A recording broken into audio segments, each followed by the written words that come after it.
Seja bem-vindo e bem-vinda ao nosso canal. Este evento é organizado pelo Escritório da UNESCO no Brasil. Ele discutirá questões relevantes para todos e cobrirá uma das 5 áreas do mandato da UNESCO: educação, ciências naturais, ciências humanas e sociais, cultura, comunicação e informação. Contudo, esclarecemos que as indicações de nomes e a apresentação do material ao longo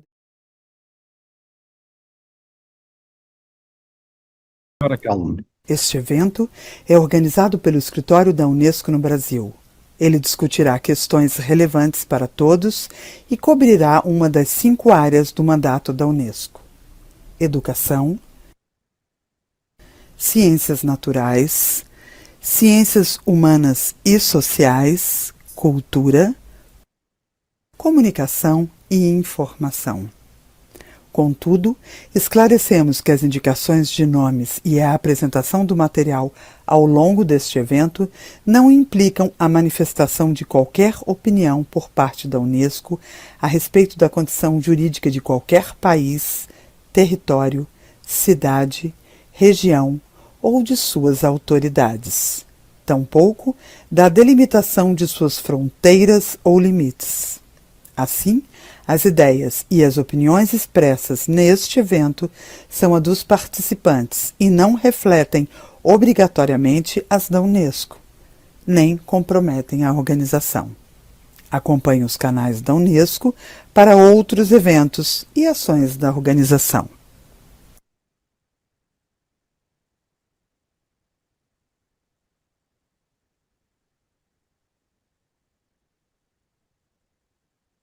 Good to everyone here in Lisbon, at the University of Lisbon, Institute of Education, and in Brazil, through the UNESCO Brazil, and in all other countries, mainly in Africa, in Portuguese-speaking countries.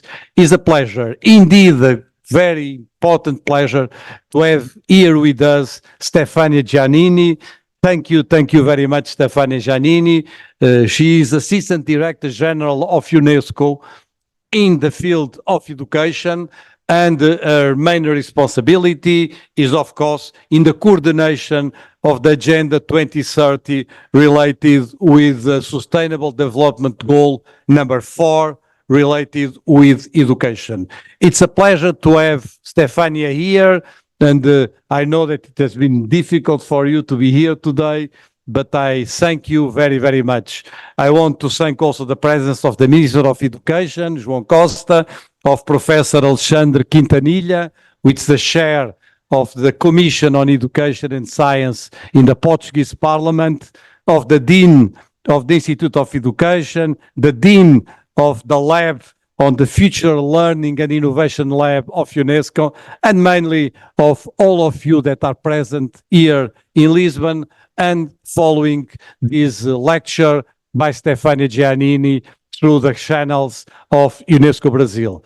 Thank you very much. I'll go directly to you, Stefania. Please, you have the floor, and thank you again for your presence here in Lisbon.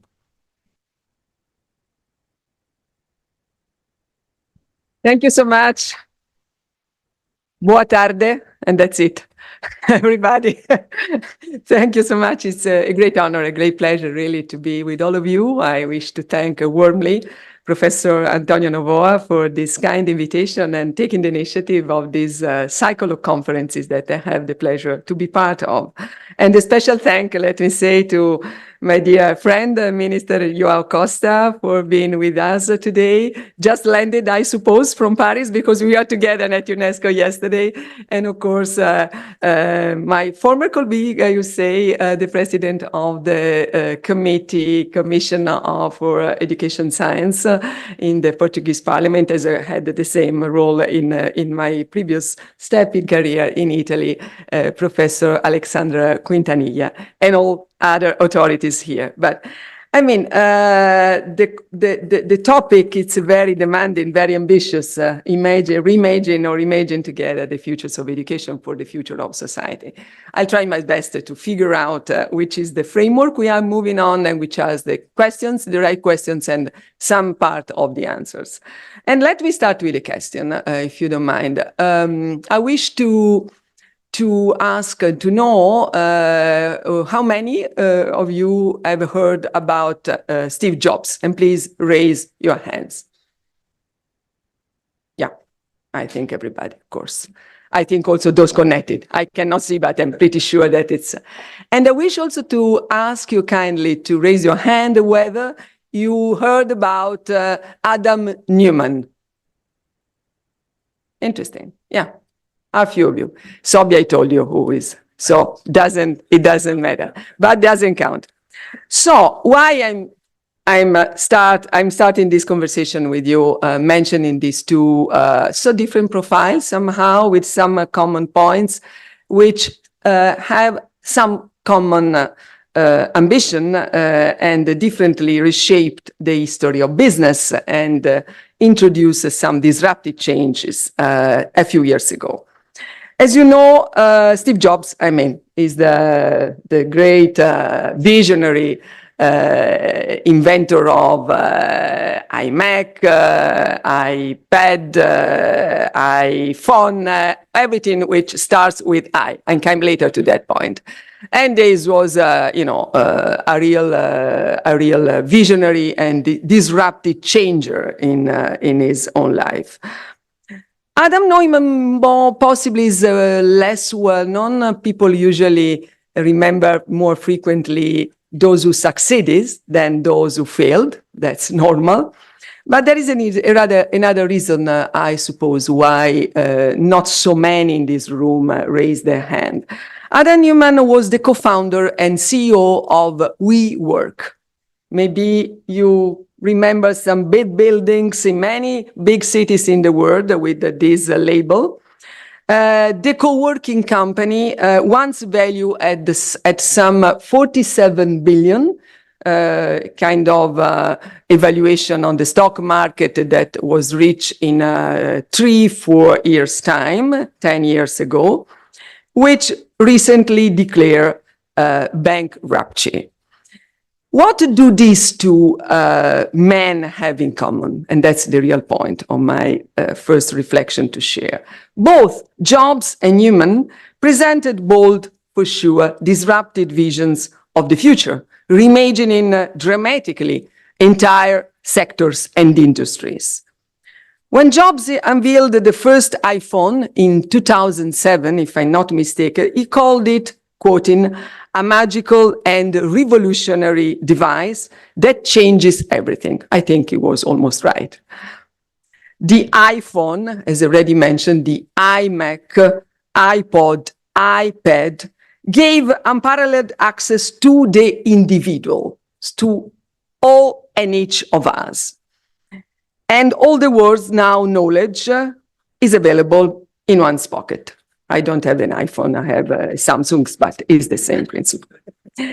Newman, in his speeches, please have a look, Googling if you're interested to this stuff after the lecture, bold and sold a vision of community and connection, of gathering in physical space, people together to work in a different way than in the past.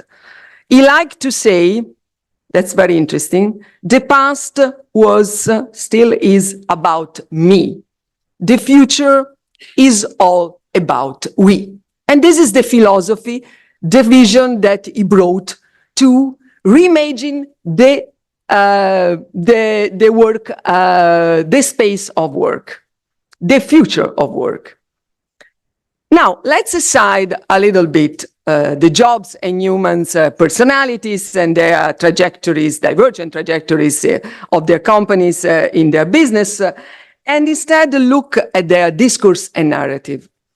The dichotomy of their visions between the individual versus the collective, the consumer versus the community, the digital versus the physical, in one word, the I versus the we is not only relevant to technology and business, it's very much relevant to the future of society, including education. And that's where I would like to start with.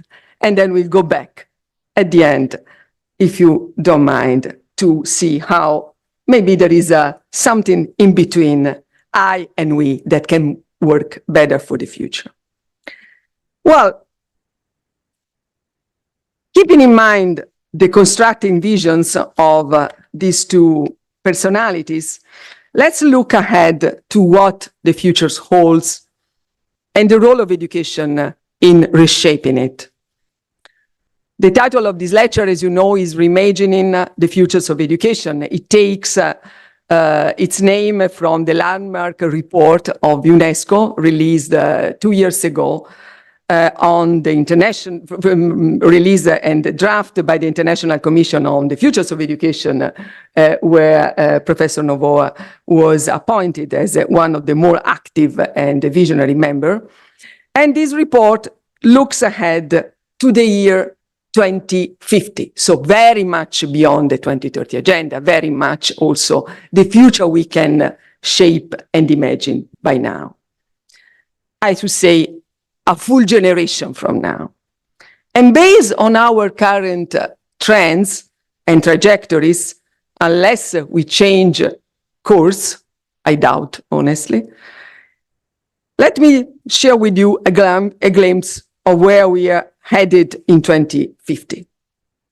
The world's population will grow, we all know, from currently 8 billion close to 10 billion, precisely 9.7. So the first trend, which is very scary somehow, or which we have to take into account, in any case, whatever the subject that we are talking about, is demography. 2 out of every 3 people will live in big cities. So this is very much about urbanization and the need to rethink all many related issues, mobility, provision of resources, still shaping the future of work in order to make work compatible with the new kind of aggregation of people, and so on. Then, if you look at environment, this is a very common place. It's about climate change. It's about the impact of so many challenges around us. Just to mention a couple of points, as the Earth's temperature continues to rise, in 25 years, a 10% decrease of biodiversity will happen. As you know, UNESCO is very much the guardian of biodiversity, and we know the huge impact of decrease of biodiversity on our daily lives. This is on land, and extreme sea level events will hit at least once a year. We see already in the Pacific small islands which are supposed to struggle to survive as such. Then a third important trend is about migration. There will be an estimated 170 million displaced people in the world, which is the equivalent to more than 1 out of every 50 people who will be forcibly out of his or her own country, homeland, and to be displaced. And according to some predictions, with advances in artificial intelligence, nearly half of the jobs existing today could be automatized. That means that there will be a big change and the need to make future generation able to keep these new jobs. Well, these are the trends. Some of them for sure are very well known to all of you. But let me say that no trend is destiny. We have in our hands, we have in our vision, we have in our responsibility the power to understand and to predict somehow a different future, and to see where do we as a humanity want to be in a generation's time, from now to 2050. How we'll get there, how will these possible futures impact in the education, and how can education be contributing to reshape this future? Well, the report the Futures of Education report, examines three fundamental questions for the futures of education. And let me go through that. What should we continue doing? So, continuity, if any, is needed. What should we abandon? Discontinuity, and need for really replace common current trends. And what needs to be creatively invented afresh. So this is about reinventing, rewiring the system. Providing the right answer to these three questions means that we can transform the reality, not to reform, to transform, which is another kind of approach. Reforming, as politicians or honorable members of the parliament know very well, is about changing by law the status quo. Transforming, I'm a bit obsessed by words like your minister here, I'm a linguist by training, and transforming from ancient Greek metamorphe, so changing, transform in Latin. We are all of us more or less from the Romance languages field. We can easily understand is to really go to another dimension. And that's what we need, whatever the field of action. Well, to transform education in order to transform society, I see at least three important transitions needed. And let me go through these three levels of transformation. The first foundational transition in education is to move from exclusion to inclusion. I know I'm preaching the converted here. No problem. I see some champions sitting in the first row. But I think it's important to understand what inclusion means today. This year, by the way, marks the 75th anniversary of the Universal Declaration of Human Rights. We are together yesterday in Paris at UNESCO to celebrate and still once again reinvent or rethink the notion of right to education within this framework. We must recognize that the global expansion of access to education has been remarkable. I mean, progress has been made. In 1948, only 45% of the world's 2.4 billion population had ever set foot in a school. Today, out of the almost 8 billion population, over 95% have access to school. So this is a huge, incredibly important, powerful progress made. However, despite the progress, access to quality education remains incomplete and inequitable. As coordinator of Sustainable Goal number 4, as just kindly mentioned by Antonio, Professor Novoa, UNESCO monitors constantly progress towards achieving the 7 targets. And as you all know, we are currently out of track. Recent data show that the number of out-of-school children and youth has increased last year from 2021 to 2022, reaching 250 million from 245, which was the number we assessed before.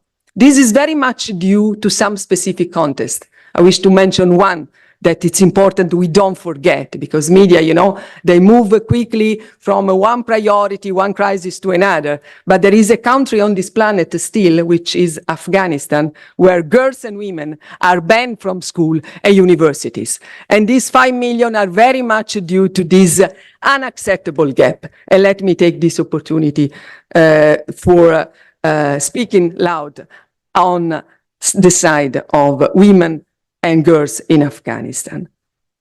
Well, to achieve our targets, the 2030 targets, I mean, a child needs to be enrolled in school every 2 seconds between now and 2030. That means 1.4 million a year. It's ambitious, very much. Sounds very much ambitious. And the progress in primary completion rates needs to almost triple from now to 2030 still. In other words, despite remarkable progress, deep inequality remain and persist. More than 770 million people still lack basic literacy skills, what we call illiterates, and they are adult population, out of which 2/3 are women. Children with disabilities are 40% more likely not to achieve the targets of learning outcomes, which is still a very bad and scary indicator about inequalities. But even children who are in education, that's maybe our main concern now, don't learn as they should be. Possibly you are aware or you had the opportunity to see a few years ago, that means 2021, a report from UNESCO, World Bank and UNICEF monitoring the impact of COVID-19 pandemic on education. You remember 1.6 billion of children out of school because of the pandemic. And now we can see that because of the pandemic, 7 out of 10 children in the world, as an average, you are teachers, many of you, you know better than me, possibly in the classroom, the challenge you have to face, don't understand and don't read fluently and don't understand a very simple test. And if you go to the Global South, this percentage is very much to be increased. So you'll see, is it a lost battle? I mean, I don't think so, not only because I have this responsibility of the guardian from UNESCO of SDG4, but because I think that if we lose this battle, if we don't fight for winning this battle, all the other battles will be lost. And we can do that. We can get there, we can fill the targets, we can also go beyond 2030, reimagining the future differently. I go there later to that point, if and only if we are ready to at least double our efforts in terms of investment, in terms of innovation, and in terms, last but not least, of inclusion. A new notion of inclusion that I'm happy to share and design collectively with you today. This is about the first transition.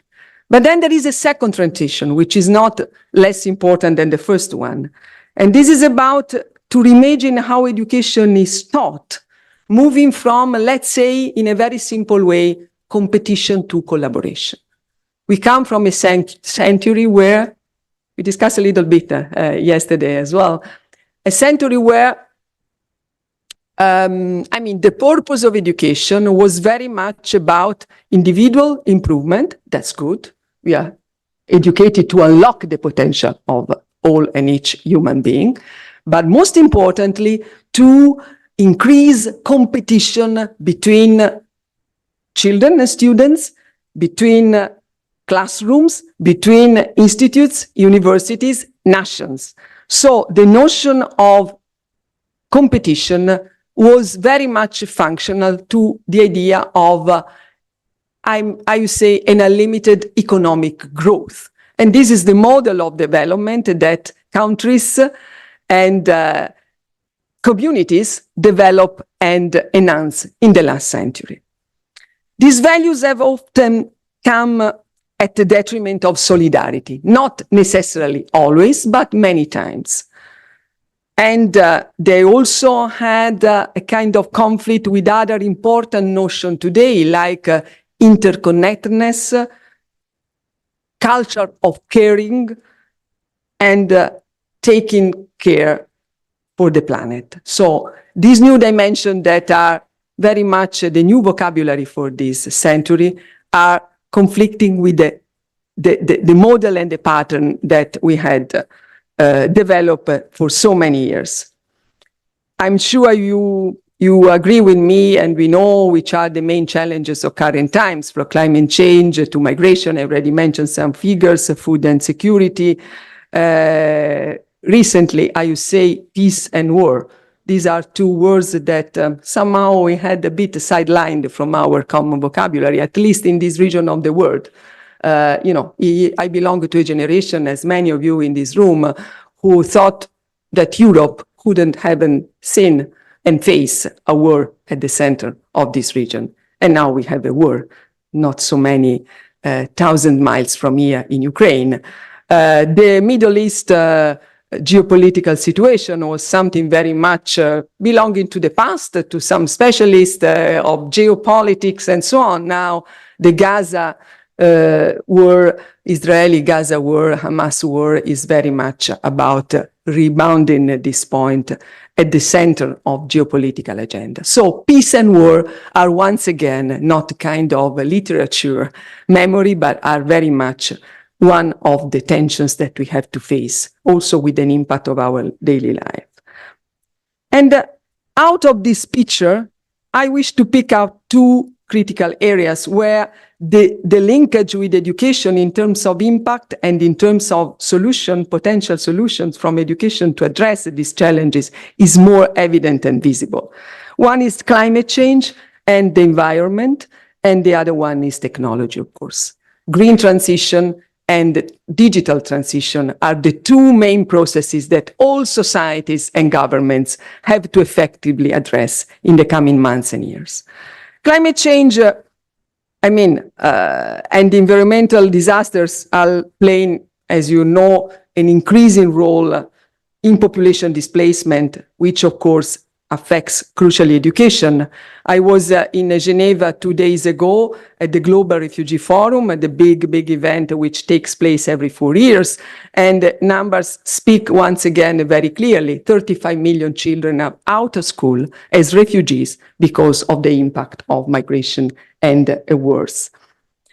And as a human right, education has been and remain both a victim of climate change. Let's think of Pakistan a few years, last year, actually, the big flood, which obliged some 30 million people to be out of education systems because of that, unprecedented and unexpected crisis. But we all aware, I'm sure you agree with me, that to address effectively climate change, education is also a big part of the solution, maybe the most effective one. I don't see, honestly, any Paris Agreement. I don't see any COP28 big outcome. We are very happy that the last fund was finally established, but I don't see any of these big, important political efforts at global level to tackle effectively climate change and to run the climate action without changing mindset and the approach that all and each of us have to take in front of the simple daily life, the gesture that can really change the life of everybody. And that's where climate change education and what we call in the UNESCO framework, many of you, I'm sure, are very aware of this tradition. We have education for sustainable development to be very much a part of the solution. And the situation is not so good as we think. We serve the 100 countries in terms of curriculum development, and we found that almost half of them don't mention at all climate change. Then we survey students and teachers, and not surprisingly, 75% of students out of some 60,000, which is a representative, of course, pool of the different regions and the constituency of the world, clearly said, not surprisingly, climate change education is a priority, and schools and school systems and the teachers have to take the responsibility to include effectively this topic. But then we also survey teachers, and we found that the same percentage, interestingly, 70% said, well, we like students' opinion. We do agree that it's an important change to make, but we don't feel prepared. We don't feel well trained to be effectively on top of this priority.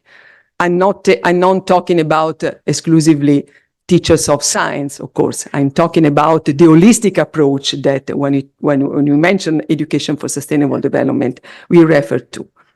So these are the priorities that we have to include. And that's the transformative power of education to take place for addressing the current challenges. But now, moving from competition to collaboration is also essential in our relationship with technology, which is another important, vital component of our daily life, including education systems. There is no doubt that the digital revolution is accelerating at an unprecedented pace.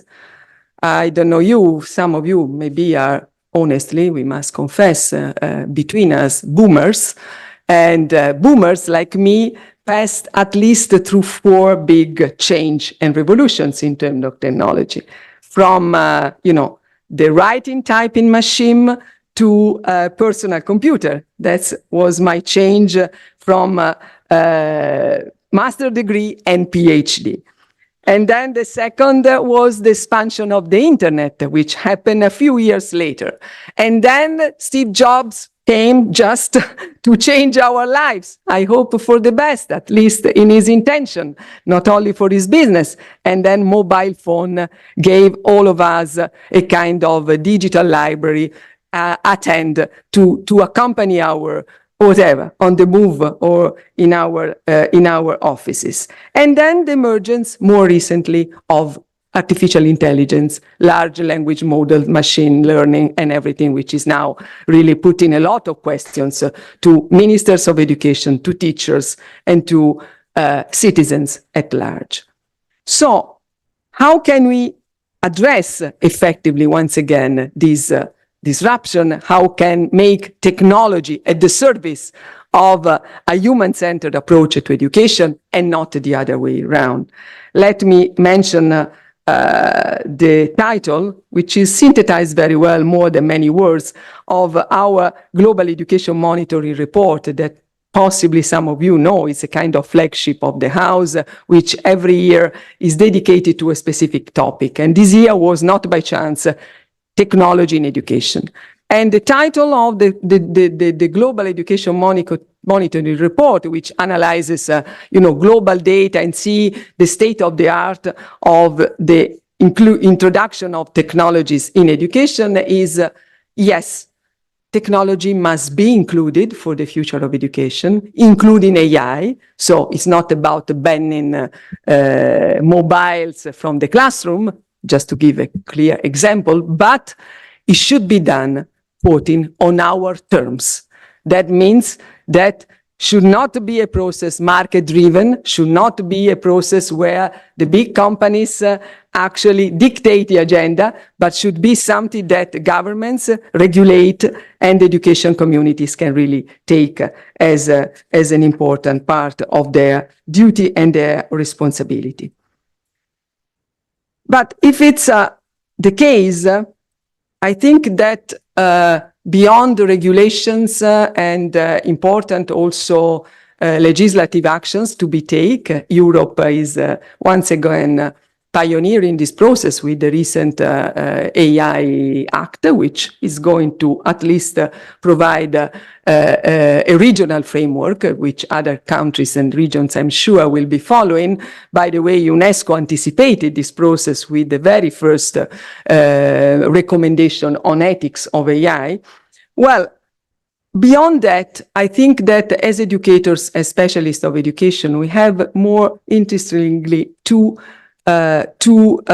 dramatically reverse the purpose of the learning and the teaching processes. Still, I belong to a generation of students who were trained to provide teachers or professors at university level with the right answers. Now, this generation of students must be trained to be able to provide and to put the right questions more than the right answers. And this is the way where humans can really have a different, competitive advantage on learning machines and on the future of education that we don't see as our objective. Well, now, moving towards a broader picture out of education, because let me say that more frequently than in other sectors, educators speaks very much between them, and there is a kind of approach to be in the bubble, to stay in the bubble, in the comfort zone. So now, looking at society at all, education system should not simply aim to adapt to societal changes. That's my more important message, but should be able to anticipate and not to react. And this is the more challenging part of the story, of course. And brings me to the third and last transition that I see crucial for education to move and transform. And this is the transition from discrimination to equity. There are two, stronger words that we can use in different kind of context and meanings. I'm sure that we all agree in this room that education is meant to level the playing field, giving everyone equal access, equal opportunity. I'm sure you remember the former Secretary General of the UN, Kofi Annan, who talked about education as the most important equalizer, right? But my question is still the reality in many countries of the world, including the global north, including the most advanced countries, including Mr. Minister Portugal? That's the main question that we have to put in order to reimagine a different future if there is the need of change. And as a good French sociologist, Pierre Bourdieu, that I'm sure some of you know, observed, too often education remains a privilege of the wealthy, a privilege of, the high-level class, reproducing social stratification and perpetuating historic inequities. And a good example, unfortunately, I'm the privilege to speak in one of the most prestigious universities of Europe, and possibly of the world, is higher education. Let's focus a little bit on higher education and how the access and the condition of university students are actually going in the world. In our contemporary societies, higher education has become, a necessity for taking part to socioeconomic life.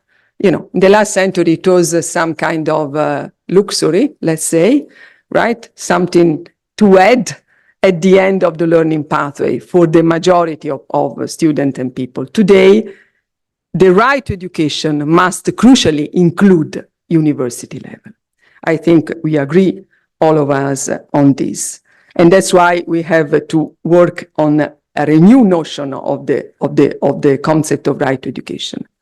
However, if you look at the situation as it is now, gaps in enrollment rates in higher education between the richest and the poorest countries can reach to 60% of difference and rate. It's about 84% for Europe. It's about a range between 9 and 18 for Africa. So we can talk about an higher education divide, which is still very much discriminating two regions of the world.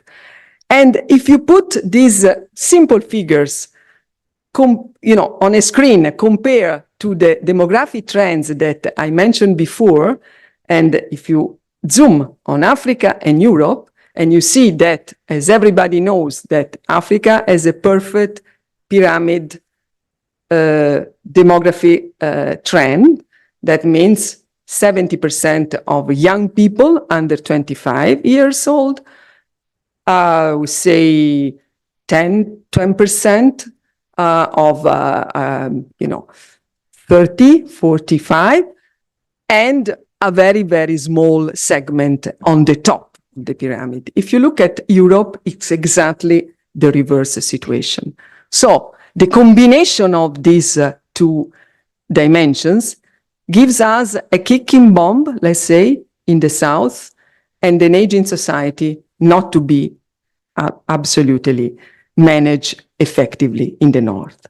That's why the right to education to be enlarged to university level is so crucial, and it's part of the agenda that also the Futures of Education report is suggesting to politicians and policymakers.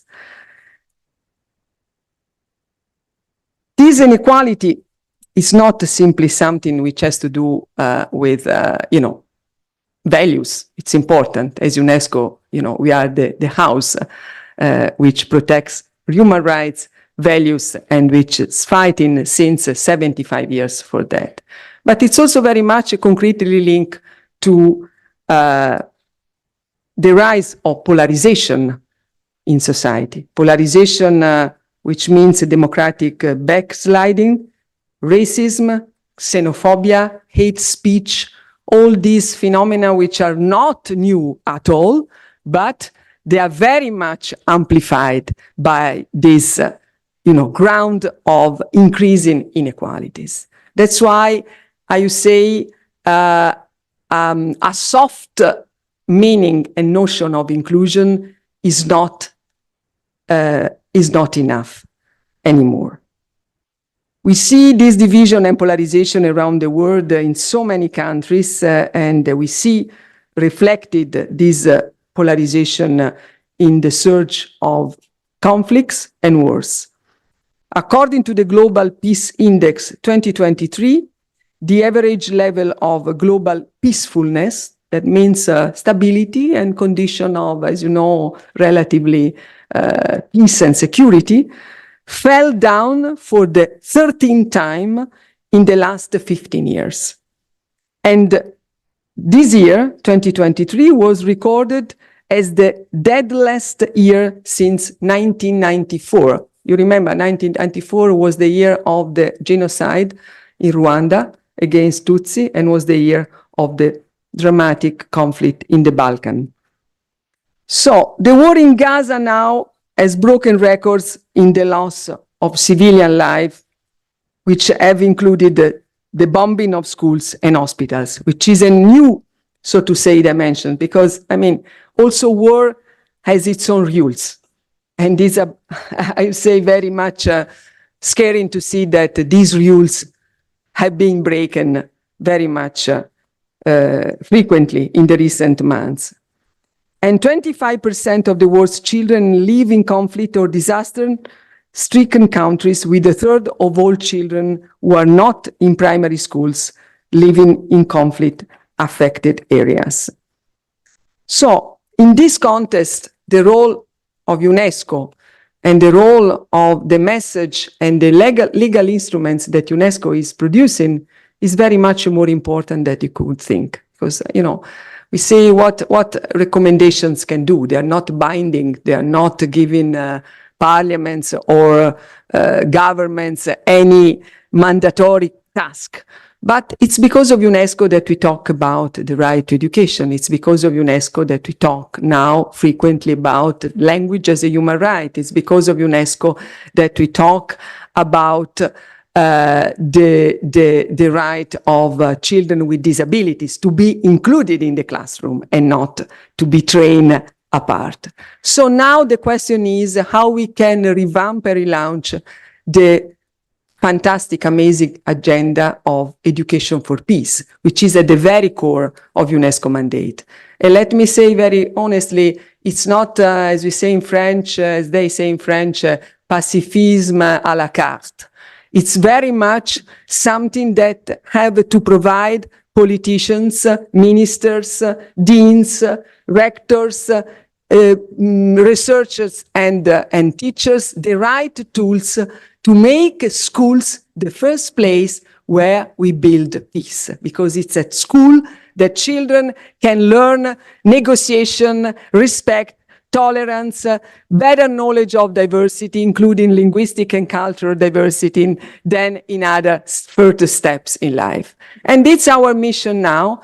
It's the role of a milestone recommendation that possibly some of you are aware of or remember the so-called 1974 recommendation. It's the year where it was released by UNESCO member states, and it is the very first normative instrument which talk 50 years ago, for the first time, about education for fundamental freedoms, for common and international understanding and peace, which are common notion now, but it was not the case 50 years ago. And that's why we decided to renew this recommendation and to include these disruptions that I just mentioned: climate change and the role of education to tackle it effectively, technology and digital transformation to put at the service of humanity and not the other way around,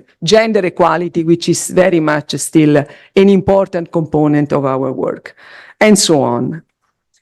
Well, I promised not to be too long, and I a bit breaking my promise, so I'm going very through these topics, because I mean, at the end of the day, we are all aware, at least, of these basic principles. Let me move so quickly to some concrete, interesting, inspiring points that come from this Futures of Education report, which can be a kind of vademecum for those of you who are working in the classroom or in educational context. So we said we needed to transform and not to reform. We said we needed to change the approach and not simply to stay, readjusting the system with small changes here and there. And let's see which are the 5 pillars of this transformation to happen. Number 1, pedagogy. Of course, once again, I'm preaching the converted. If I understood rightly some Portuguese word that as an Italian speaker sometimes I can catch and understand. You are talking, Antonio, before in your introduction about dinamica pedagogicas, right? So the notion of agile curriculum and dynamic pedagogies is very much fitting to the purpose of this transformation to take place. And this has to do with the need to organize teaching and learning around collaboration, once again, instead of competition. The second point is about curricula. Curricula should foster the capacity for active participation in humanities' evolving knowledge commons. To put it simply, through content and curriculum, we build the citizenship for this century. And those who are students today will be citizens in a few years to come. So that's why it's so important to understand how, what, and when children have to learn about the specific topics. So curriculum development is another important issue. Then I cannot avoid to mention the importance of teaching and teachers, teaching profession and teachers. We have some idea about, but I'm not, I'm not anticipating anything that we discuss at lunch. But I simply say that the situation of the teaching profession faces now very much severe challenges. Shortage of teachers, 44 million needed globally to reach the targets of SDG 4, out of which 50 million are still concentrated in the sub-Saharan region. And it's about qualified teachers and not people who go to the classroom simply because they can teach something without having any training behind. And the problem is also to keep teachers in service, because there is an impressive process of attrition which is taking place also in European countries. And still, to put it simply, the teaching profession is no longer attractive. We have to realize that.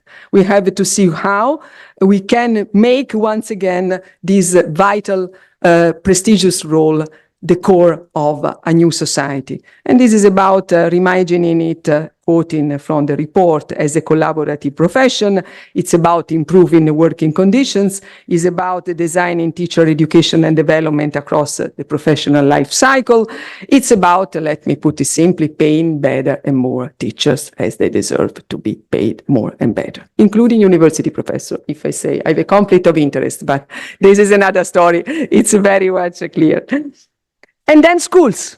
And I'm going to conclude. Well, schools. Schools are, physical space. No, I go back to Adam Newman, that unfortunately was not so good in business and possibly also a very controversial personality. But the way we organize the space, either for school or work, doesn't matter. It's very much functional to the vision we have. And schools, space and time of learning have to change. Space in the sense that the schools should be the model of this sustainability we talk so much, that many times the way buildings and the management of schools are organized about don't reflect absolutely this vision. So I know it's a big challenge for ministers who have to. I had this honor in my country some years ago, and when you have to deal with thousands, I don't know the numbers, honestly, sorry for that, of Portugal, but in my country, in Italy, 8 years ago, the numbers of schools were around 42,000 for a population of 8.9 million students. So when you have the responsibility to redesign this kind of landscape, of course, it's not simply a question of funds, investment, it's a question of the difficult job to do, to have a unified vision and to translate this vision into action. But that's why UNESCO comes, and that's why we are working intensively in the coming months to release the first standards for what we call a green school. And green school is not simply, a school which has to waste energy through solar panels. I saw this beautiful initiative at University of Lisbon. I congratulate with the director who took this initiative, but it's very much beyond that. It's very much about how the space is organized. And time. And really, I conclude on this point. Time is maybe the most important, capital we have in life. It's not me to say, at least Agostino, the grand philosopher from ancient times. I was an expert of classical philology in my previous life, was very much clearly pointing out to this point. Time is our own capital. And we have to spend the time learning, because life is about learning. And the responsibility as policymakers, as politicians, as international organizations, is as much as possible to create the right conditions to make time a permanent condition of learning. What we called lifelong learning years ago still was UNESCO, with one of the first Futures of Education report. At that time was the Delors report, maybe you remember, in 1996, to launch in the market, so to say, the notion of lifelong learning. Now, lifelong learning is the reality, must be the reality for everybody. And I think if we work on these 5 dimensions, from the innovative dynamic pedagogies to curriculum agile and open to the new important notions that children have to take to become citizens, schools as real places to build peace and green awareness, and we make time and space a different kind of condition of learning, I think will be maybe better than Adam Newman, maybe less successful in business than Steve Jobs, but will be equally big game changer for this world. I thank you very much, and sorry for being a bit late.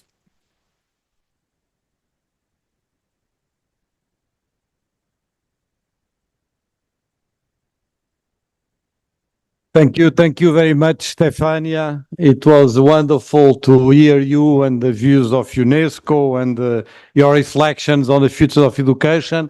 We have maybe time for 2 short questions, probably not 3. So I invite you, if you want to enter into dialogue with Stefania. Alexandre, muito obrigado. Catarina, aqui o Alexandre.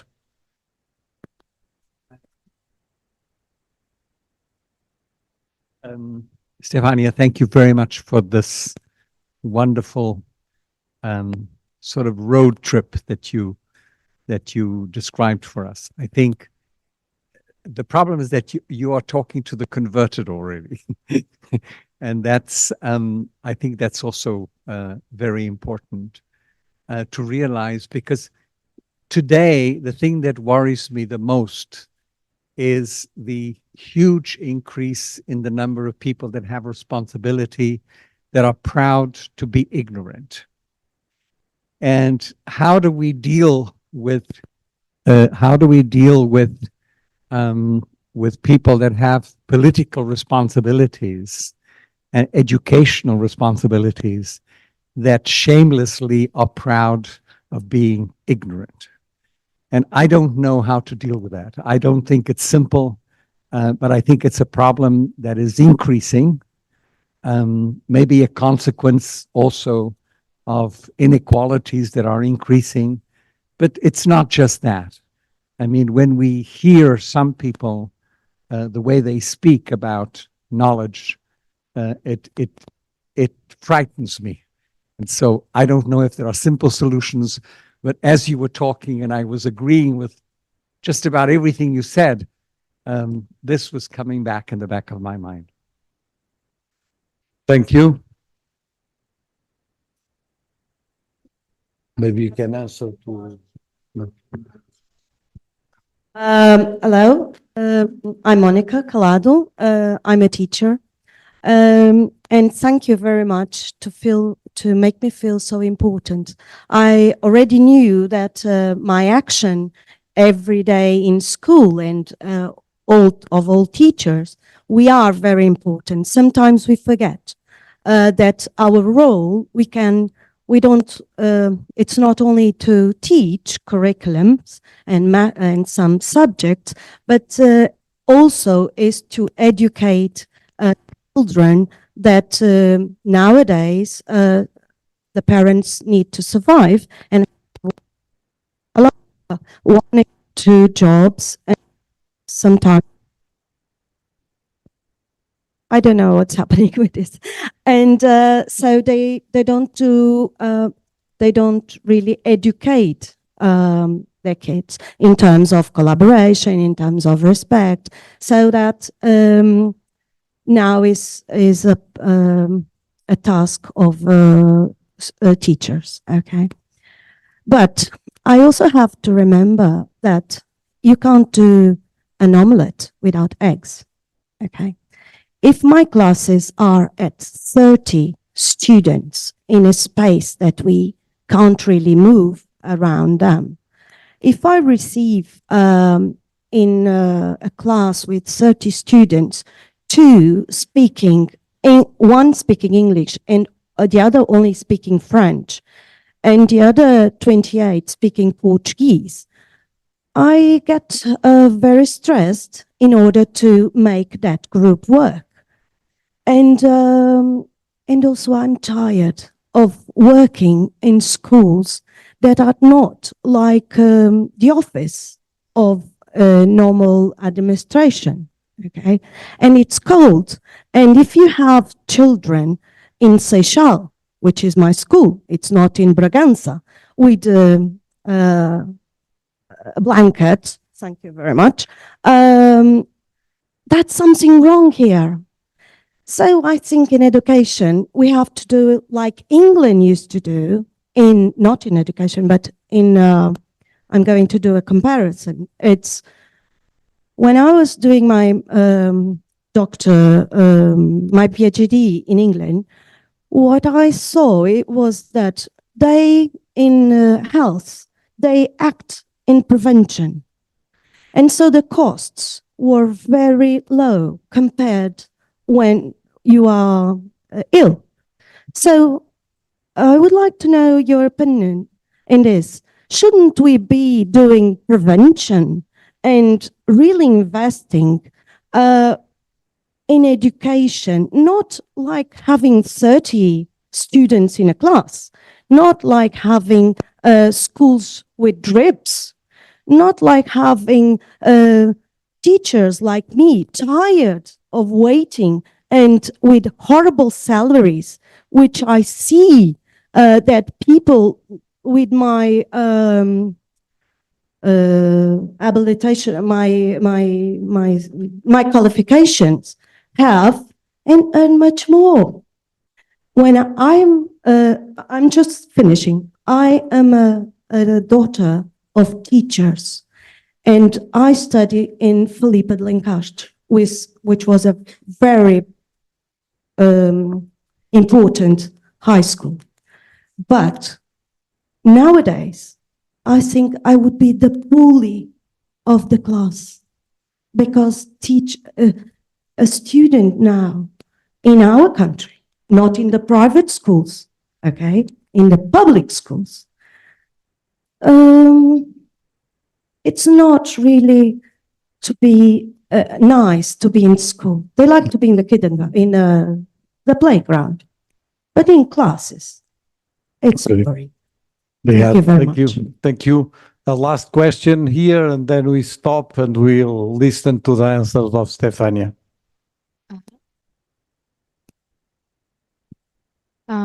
Good evening. One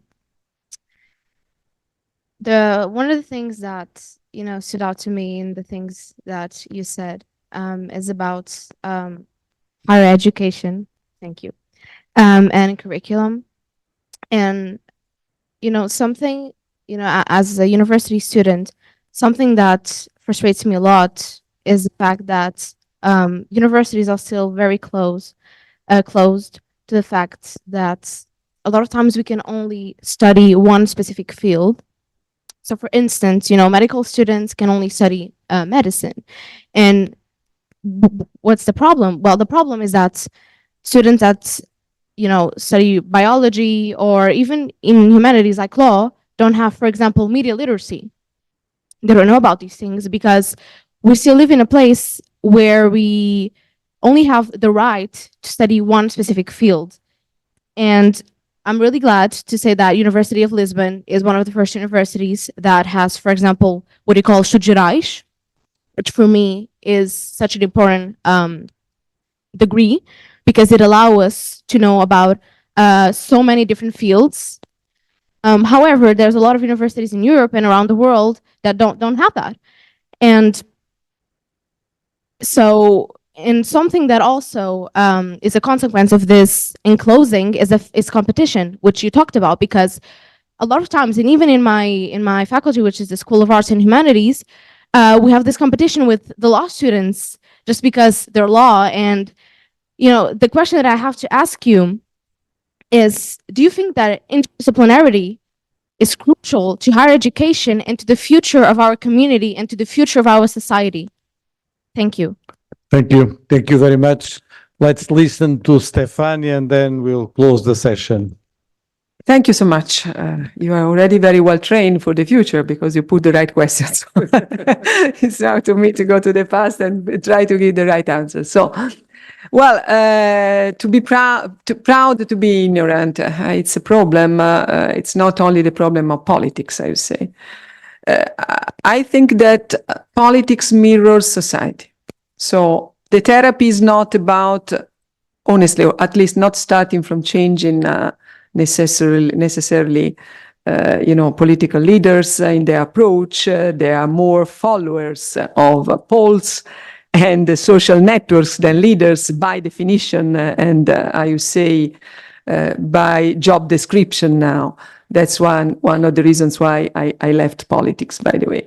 But it's about trying to approach the problem at societal level. So if new citizens, decently educated and valorizing the role of education. That means to be aware of the reality I'm surrounded by and to be aware of solutions I have to provide as a citizen, despite, differences of social belonging and social roles and economic wealth and so on. I think that these new citizens will be better electors and they will not send in the parliament people who are proud to be ignorant. Possibly it's a long-term solution, I'm aware of that, but that's a bit the reality.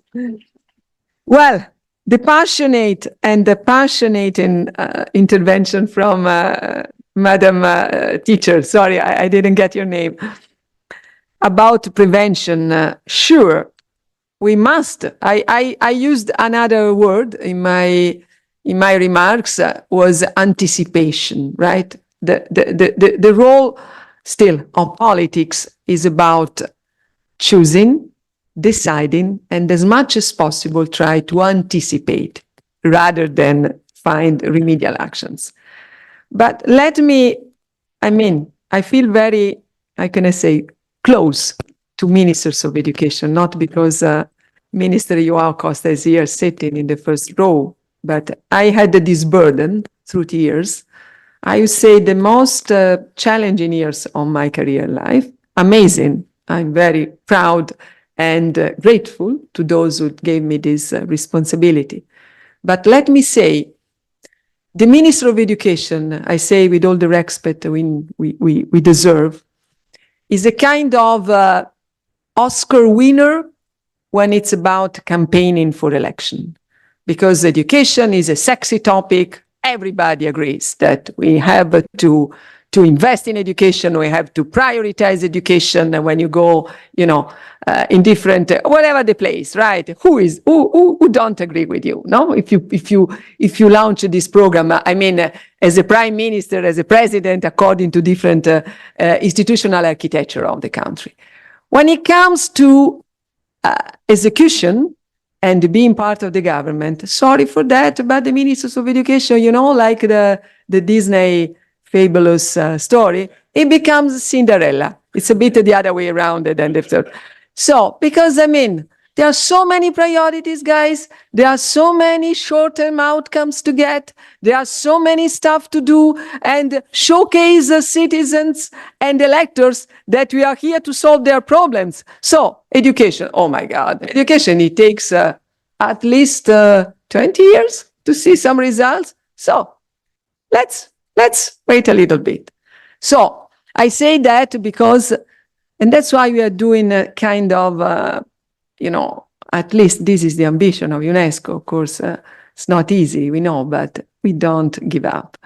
We try to build a movement also at global level. No, maybe you heard this Transforming Education Summit. Your compatriot, the boss of my boss, the Secretary General of the UN, Antonio Guterres, launched last year a call for action to all leaders of the world and say, come in New York and commit to transform education. That means, I mentioned at the beginning, investment, sorry to put it bluntly, money, more and better money for education. That means innovation.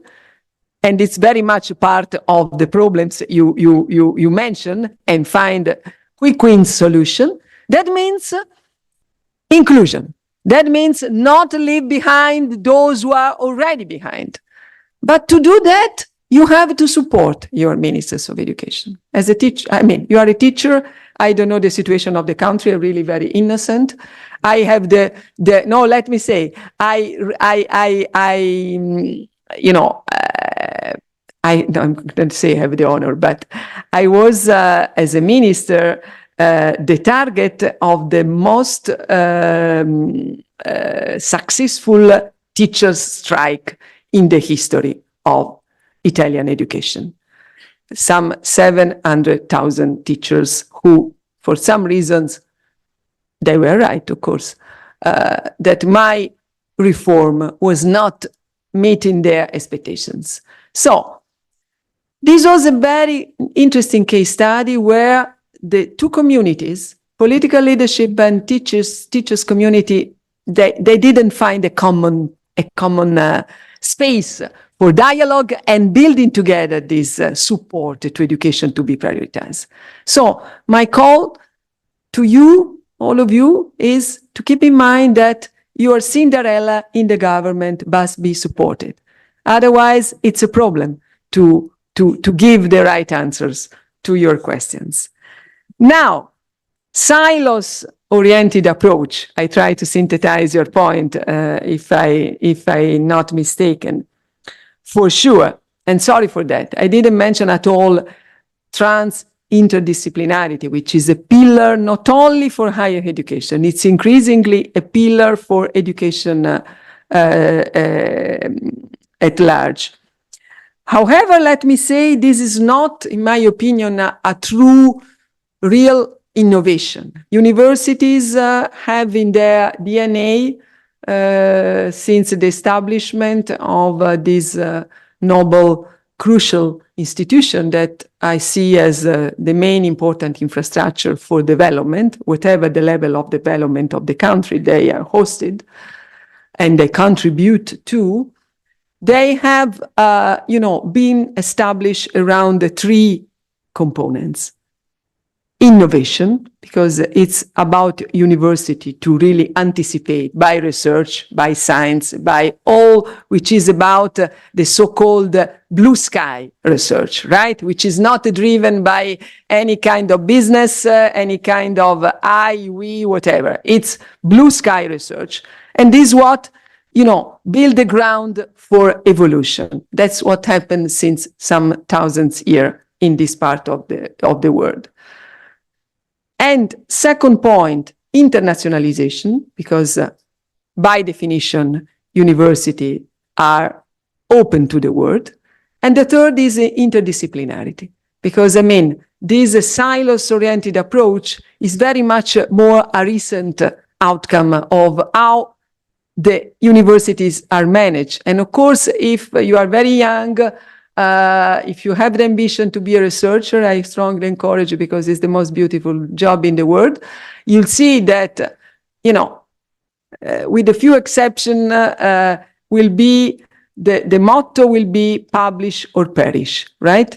And publish or perish means that if you are, in linguistics, as I was, you have to publish within the boundaries of your discipline. If you go out, good job, but nobody will recognize this contribution to the intellectual leadership of your community in your career development. So it's a question of changing very much mentality and also the governance of university, and also, let me say, a little bit going beyond a kind of a conservative approach that university have by definition. But of course, this is a crucial point as well. Thank you. Thank you very much, Stefania. Thank you very much for your bright intervention, for your answers, for your generosity. Thank you to all here, to Catarina Gonçalves, Catarina Cerqueira, Cláudia Rincon, who helped to organize this conference here in Lisbon. Thank you for the presence of the Minister of Education, for all the other participants. Thank you very much for UNESCO Brazil and for the work you are doing in diffusing this cycle of lectures and conferences. And the next one will be by Professor Antonio Damasio in February next year. We are all invited to be with us in that moment. Thank you all. Thanks.